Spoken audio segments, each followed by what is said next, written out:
Okay,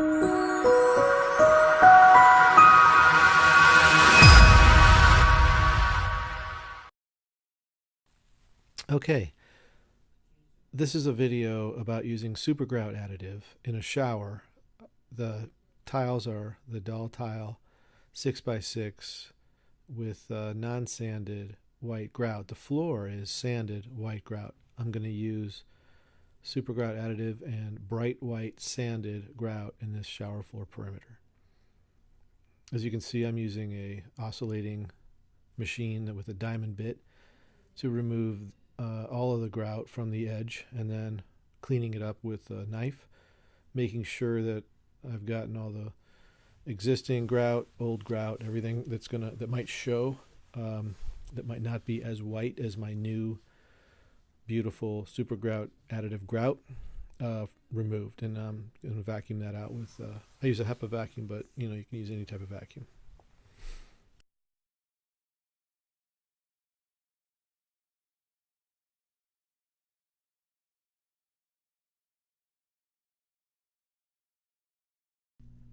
All right, so everything you see here is basically included in the super grout additive packet, except for the bottle, the mixing cup, and the grout. The first thing you do is you put the syringe into the Gatorade bottle and prepare it for pouring. The directions are very plain, 9 steps, and anybody can follow them. They're perfect for the homeowners and the contractor alike.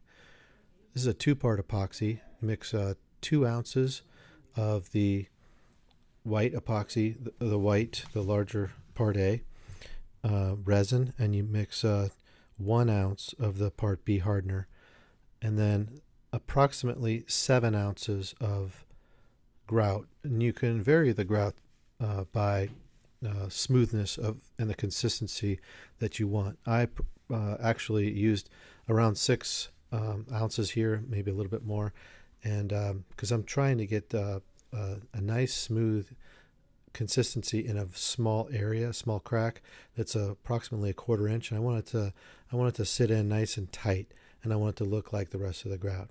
Even though the rest of the grout is a little bit darker, it looks like an antique white. The customer chose bright white for his perimeter. When you mix, you want to mix thoroughly. So you'll put your 2 ounces of part A into the cup, and then your 1 ounce of part B, and you want to mix it for like a minute. Just keep, you don't want to aerate it, but you're using your tongue depressor, making sure that it's fully mixed.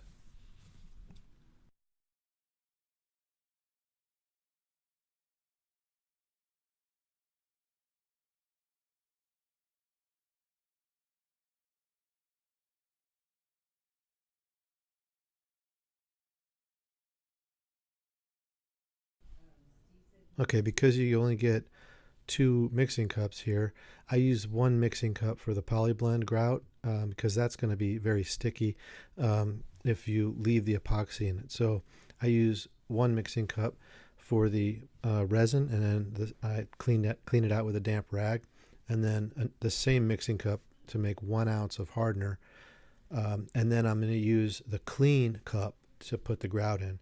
I like to do this because usually you get 2 showers per kit. This is the first shower I'm performing in this kit, so I'm going to save these cups. I'm going to make sure that I have them available for the next shower.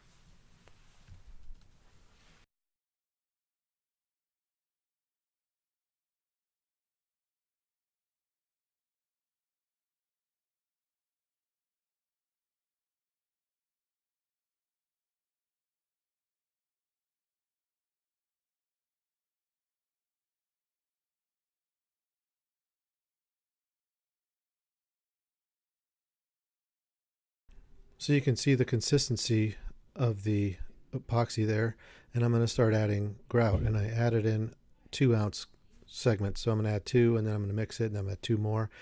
You don't want to add it all at once. It's very difficult to get it fully mixed if you add it all at once, and you also want to mix it to the consistency that you want. So you might find that some of the grout's going to be easier to mix than others, and you might also find that when you have a non-sanded grout that you want actually more grout. so that you can get a more consistent grout look.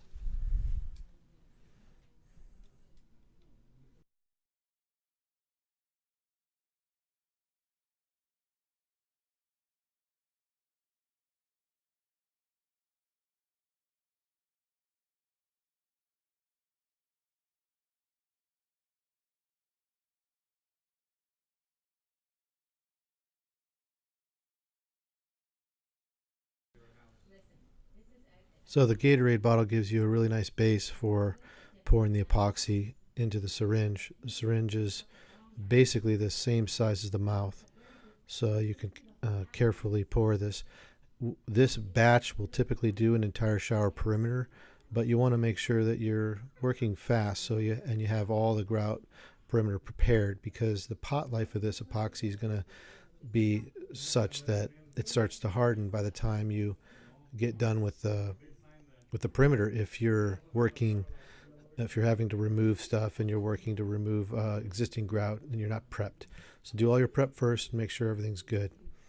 When you inject the product, just inject it smoothly into the crack. You don't have to overfill it. You want to allow some of it to sink down, but you're going to prep this material, or you're going to actually knife this material in with your finger, just like you would a caulking. You're going to jam it into the crack and wipe it off with a damp rag.